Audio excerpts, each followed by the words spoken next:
It is a hot and muggy morning here in southern Appalachia today. Me and Matt have been weed eating and mowing. We're burning down already. It's still early in the morning, but we've got to get in the bean patch, pick our beans. I seen I got okra that needs to be cut, even though I've already harvested it twice this week. That's how fast okra grows, so I need to do that. We've got tomatoes. I hope to pull up my beets today. That's something that needed to be done already, so I hope to get to do that today. But where we're at right now is in the bean patch. Now, last weekend, I tried the tip that I told you I was going to try that someone had shared with us to sprinkle lime on the beans. So I did that. You can still see a little bit of it right here. So I will be interested to see as we go through them and really look close as we're picking if I see any of those little yellow, the beetles. Y'all told me they were beetles, bean beetles. So I'll be interested to see if I see them. Where I'm standing right now, I don't see any. And the damage that I see from them or from the Japanese beetles looks like it's old. It's not fresh. So hopefully that worked, but I don't know for sure yet.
Summer always makes me think of a time when you have extra time, like when you can go visit. Maybe it was because when we were out of school, when we were kids, that's the time that Granny and Pap, we would go visit more. People would come visit us more because the kids wasn't in school. Even during the weeknights, you could stay up later. There was no homework. So it makes me think of those things. Of course, people go on vacations and go to theme parks and amusement parks and those kind of things. Of course, going to the lake and the beach, going swimming at the pool. So it's just a time when people really enjoy doing those things.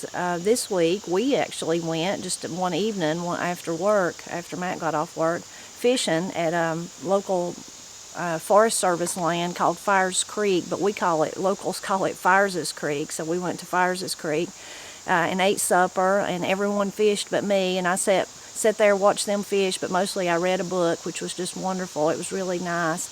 So I love to do things like that. But one of my favorite places to be, as I've already told you, is in the garden, in the bean patch, picking beans, because you can hear the jar flies, and just hear all the birds and the bugs and everything. See the wonderful bounty of the beans, and it's just a magical place. Another thing, while I've been picking beans and talking, if you stand near a bean patch long, this is what happens. So you see this little tendril, it was hanging out here, but as soon as I stand near it, it starts trying to grab on, finding somewhere to climb. So once it brushes up against something, that's just in its nature to try to start winding along. So if you're not careful, if you stood still long enough, it would just wind its way completely around you, which might not be so bad. I don't know, might be part of the magic, but I love that about beans.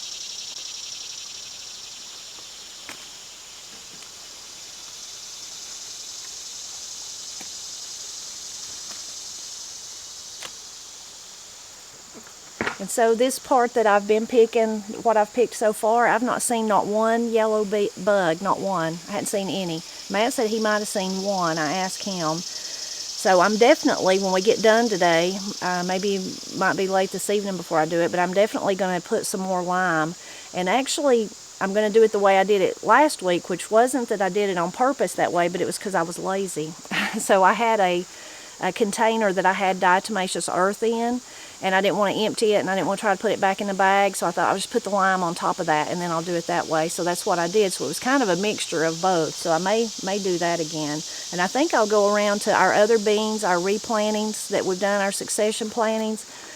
Some of them are beginning to bloom because we planted them at different times. Some of them are about that big, and I'm gonna sprinkle some on those, because I noticed the ones in the back, the rattlesnake beans that we replanted, something's already been eaten on their leaves, even though they're just about that big.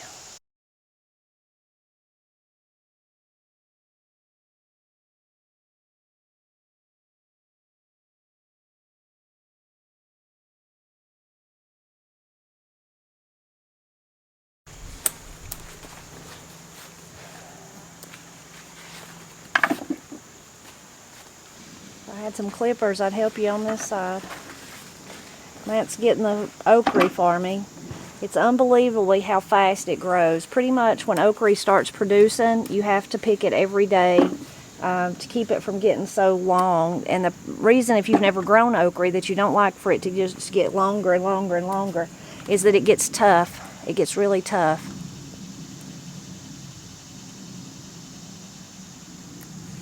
The variety, my favorite variety, Jing Orange, it seems like it stays tender longer. And there's other varieties that say that they'll do that too.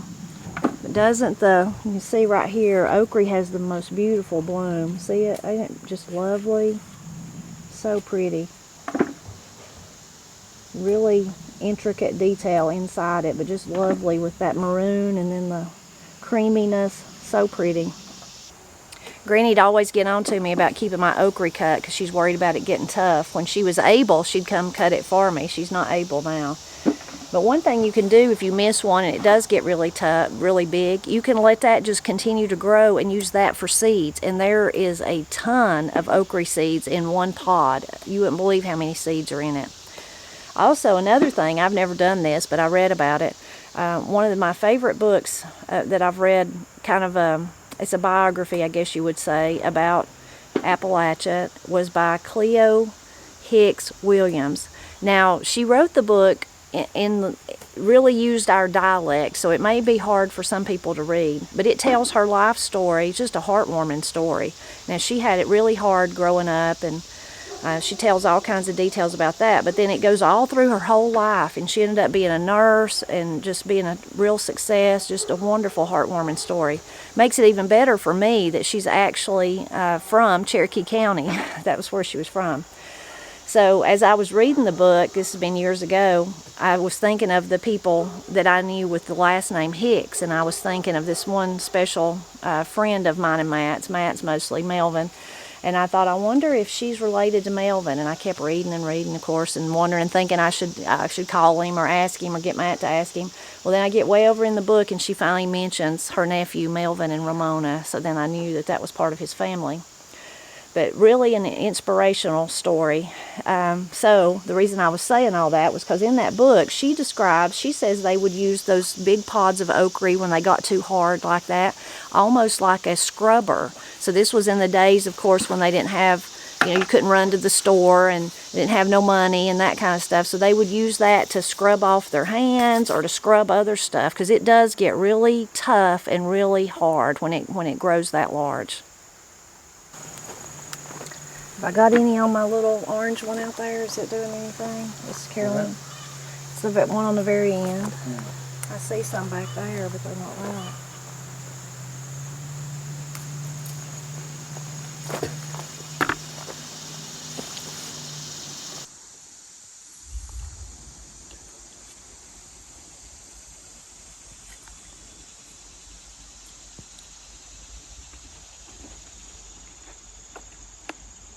Sweet. Mm-hmm.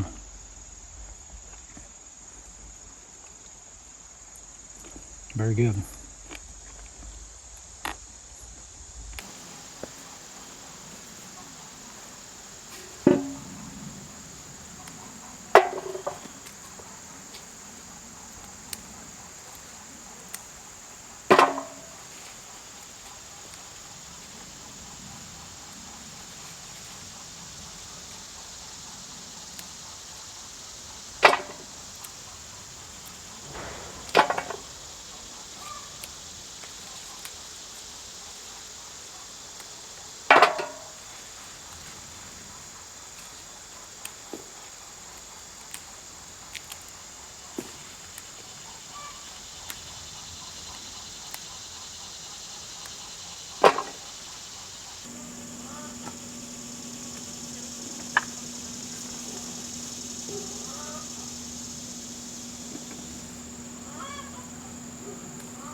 Man, it's hot.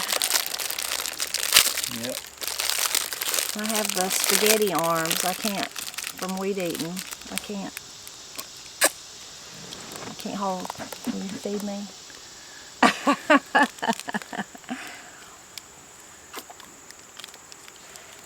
Don't yours get like that? Because you weed eat more often, yours don't. If I run one a long time, it'll do me that way. This feels like... As long as it don't affect your ability to cook supper. I already have supper cooked. I beat you. You're smarter than me, then. Yep. We've been eating leftovers for 3 days, but it's been so good. We just keep eating it. Yeah. We've had stew beef, and then we canned our potatoes we dug last week. And so we've never canned potatoes before, so we wanted to see if we liked them or not. So I opened a jar and put in the stew beef. We like them. They're good. Yeah. Excellent. Very good. We've been having fresh squash, okra, tomatoes. What else have we had?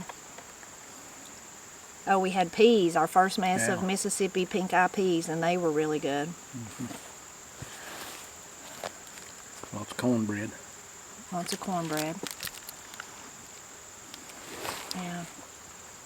Cucumbers fresh from the garden. Tomatoes.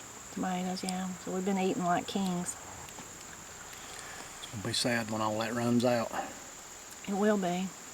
And it's about to run out because this is end of July. Can you believe August is here?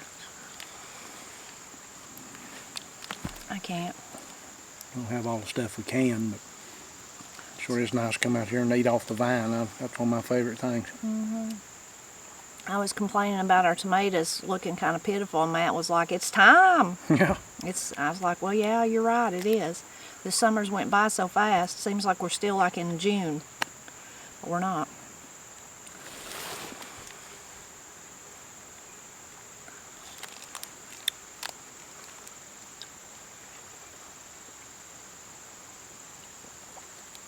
This week we got our first cantaloupes. They're just small, just little ones, but they're tasty. And I got 2 more. I shared one of them with Miss Cindy, but I got 2 more this morning, so we can have one. Maybe me and Matt can have one for supper. Dessert for our 3rd day in a row supper of stew beef.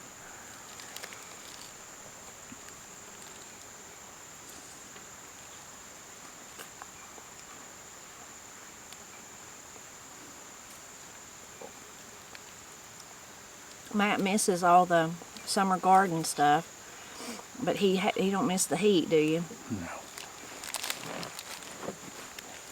No, it's miserable. Somehow or another I don't tolerate it well.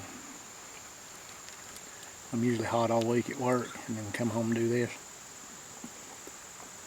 I'll be glad when fall gets here. It'll be here before we know it.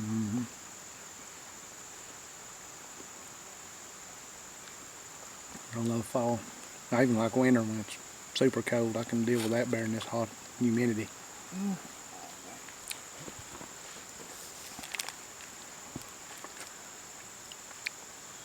So the new stuff that we planted, I'm dripping terribly today, is doing really good. Even the tomatoes that Matt thinks won't make it, they are, I think we lost one of the ones. There's one that died already. It died pretty much the next day, but those that I'd rooted inside the house didn't have very big roots on them, did they? They were just tiny. We should have put them in the shade anyway. We probably should have, but sunshine killed them. yeah. But all the others are looking good, and those I bought from the store have blooms on them, so I might get tomatoes. Maybe. Maybe.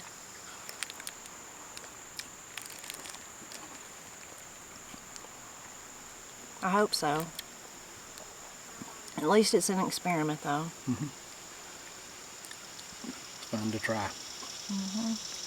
And we have, well, we got 3 more containers or 4 of potatoes that we planted later than the first one, so we still have to harvest those, and I think we'll can them too. That just turned out so well. Yeah, we're going to do some more. I may buy a big sack full and can them. They turned out so good. Yeah. 50-pound bag. It was really handy to, most of the time when I make stew beef, I make it in the crock pot. And then I have to gauge how much time is left in the day before supper before I add the potatoes so they have time to cook. So I didn't have to do that. I just poured the jar of potatoes in there and just let them cook a few minutes to warm through, and then that was ready. I could do it at the last minute, in other words. Very handy and very good. I think it'd be really handy to do that for potato salad too. Well, if they're not cooked too mushy. Yeah, if they don't get too mushy. We cut ours pretty big, like thinking of like in a stew. But I guess you might want them smaller than that for potato salad. I don't know though. Don't matter to me. We've been getting rain almost every day for the last, 2 weeks. Yeah. That's more of our typical summertime, is like heat and then afternoon thunderstorms. But we've not had any of the flooding that the people in Kentucky had. We feel so bad for them. Our heart just really breaks for the loss of life especially, but in the loss of their homes and businesses. It's just so tragic and so terrible.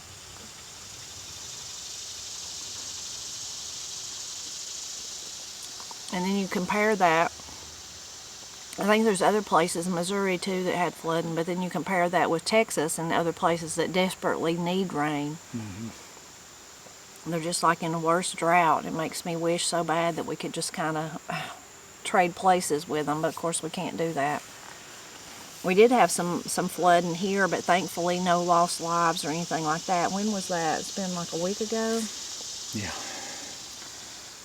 It's during the night.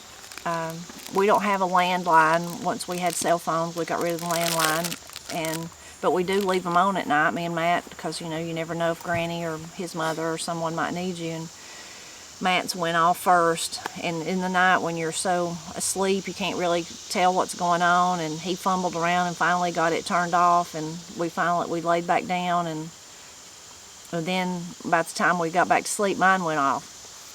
So then I got up and trying to fumble around, and then while I was trying to read mine, I closed it out instead, and then I was like, oh my gosh, I don't even know what it is. We figured that it was an Amber Alert, which is really sad, terrible thing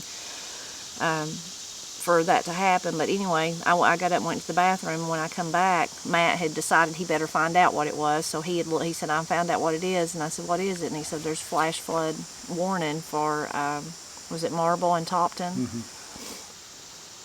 Areas in our county. And I was like, it's not even raining here. And Matt was like, look out the window. And it wasn't raining, but it was just like that constant lightning, just flash, flash, flash, and thunder.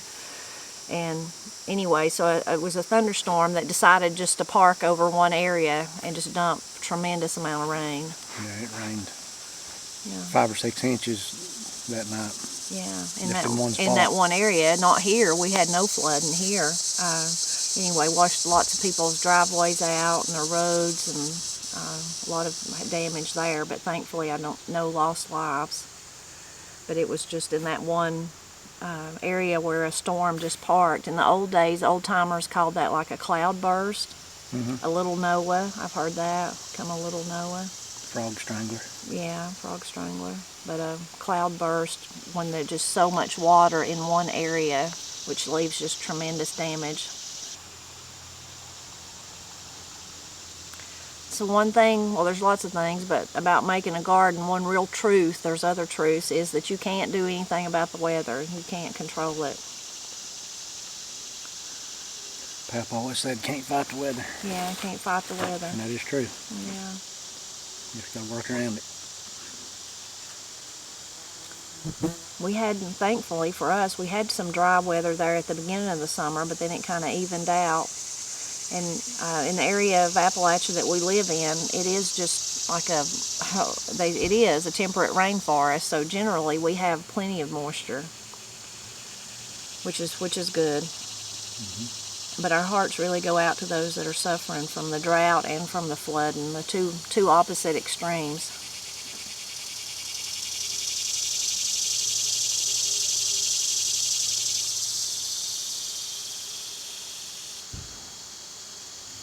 So although we're really at the tail end kind of at the garden, you can begin to see the tomato plants. There's several of them that need to be pulled out. You can just tell we're on the last hurrah of the garden. We're kind of looking forward to the fall garden. We're looking forward to those succession stuff that we planted too, but I'm already thinking about the fall garden. So one last thing we're gonna do today to harvest before we go in is to pull up all the beets, which is not that many. And I'm already thinking that I want to turn those places over and maybe plant turnips there. Don't you think we should, if we do the turnips, which we usually do, we do them in the front. And that's where, even in the winter, that's where the most sunshine is. So I like to plant a big long row, but that lower part is still where the best sunshine, don't you think? Not in front of the house. Right. So I tried rutabagas last year and they didn't do anything good for me, but I planted them back here so there wasn't as much sunshine. But turnips usually do good, and then we usually do kale, maybe some radishes, which don't last long, but the kale usually and the turnips will overwinter for us. Usually we can just kind of enjoy them through the winter. Is there anything else we do in the fall?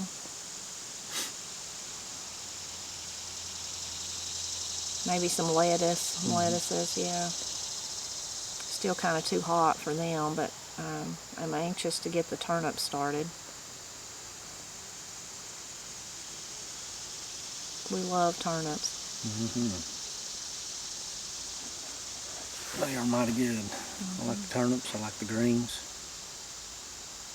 I like all of it. Yeah. I wonder if we could try canning turnips too. And then you could put them in we like turnips with our beef stew. We could do that. Yep.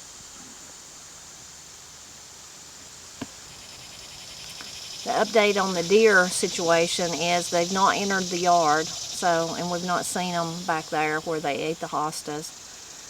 But Matt did the other evening. Corey was leaving. She needed help getting to her car. Matt was helping her, and then she was sitting in the driver's seat, and I guess she was outside the car talking, and Matt just heard something and turned around, and so there was a big doe would she come up the driveway? She came up the bank from your brother's house and into the driveway. Yeah. Usually don't ever see deer there. No, right, and so she just stood there and looked at Matt. Yeah. And then she went on off through Granny's yard up through the woods. It's pretty. Yeah. So, but still nothing in the yard yet, which we're thankful for. Hope it stays that way. Me too. And so should they. Yeah. Yeah. Well, maybe your reputation has preceded you, and they know about you, so that's why they're staying out. Maybe. Be healthy for them to not eat my garden. Yeah. Maybe they don't like the chickens. Maybe they won't come past them. I don't know. I doubt it. I don't think they care. Yeah. As the garden begins to wind down and we start thinking about fall, another thing we always have to start thinking about is firewood. Yeah. Yeah. Good night. I need to split what we've got and get some more coming. Yeah. Yep. It's awful hot to be thinking about splitting firewood and stacking it though. I know, but when cold wind blows, we'll wish we had it. Yeah. I get it. Yeah. Oh, I know you always do, but this is just the time of the year we start thinking about it. And usually that's it. We need to make room with what we have left over so that we can get another load dropped off. We hope you enjoyed today coming along with us. We're still going to go do the beets. We've got to do that, but as we kind of think about where the garden's at and kind of what's dying off and what we've got to look forward to, and we're not ready to put it to bed or anything like that yet, but our minds are already thinking about when that time comes, and things like cutting the wood for sitting around the wood heater, warming the house instead of being out here every Saturday. And during the week too, of course, it's a garden. It's not just can't just do it one day a week. It's lots of days a week. But it's kind of like symbolic of the garden, I guess, when you think of all the different stages. And that's one of the great things about living in southern Appalachia is those seasons. So there's the spring when you're so excited and we start the tomato seeds in the greenhouse, and then there's the step of putting them out, and then there's that first bloom and the first tomato. And kind of goes along as you are in the garden and as you're around the woods and all that, you can kind of really get a first-hand glimpse, first-hand look at those seasons and how they change, and it kind of affects the rest of your life too, or for us it does anyway. So we enjoy that, and we hope that you enjoy it too. As always, we hope you'll continue to drop back by and help us celebrate Appalachia, which is a whole lot about making a garden, but also just a whole lot about trying to live close to the land. You did well. You're like a poet. I'm a poet and didn't know it. Yeah. Yeah. You used to say that. You're a poet and didn't know it. You and Eric. So I do know another saying like that I've learned recently. So now that we're ready to go do the beets, I could say it's perfect time. So it's grasshopper, grasshopper, give a little jerk. Grasshopper, grasshopper, let's get to work. How'd you hear that? And Larry Griffith. He said his grandpa used to say that to him when they were hoeing a big long bottom of corn, and they'd take a break for their dinner or take a break, and then they'd be sitting there and he'd say, grasshopper, grasshopper, give a little jerk. Grasshopper, grasshopper, let's get to work. Don't you like that? Yeah. I'm afraid you'll start using it on me though. Well, I'm saying it right now, so come on, grasshopper. You could be the mule or you could be the grasshopper. What's the... I don't understand the jerk part of it. I don't know. He don't know do that either. before we go. I don't know. He don't know either. I mean, he just remembers it that his grandpa said it. He's in his 80s, so it's been a long time. Long time ago? Yep.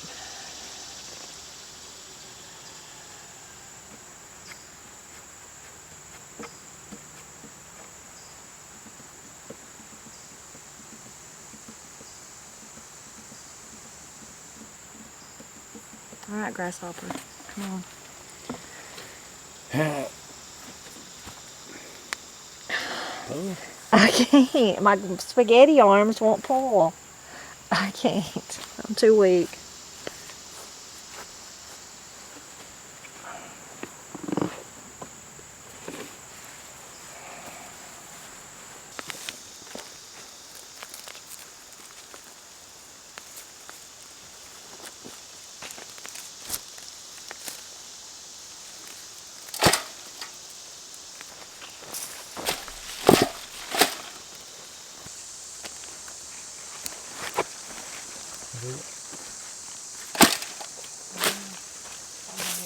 From last year.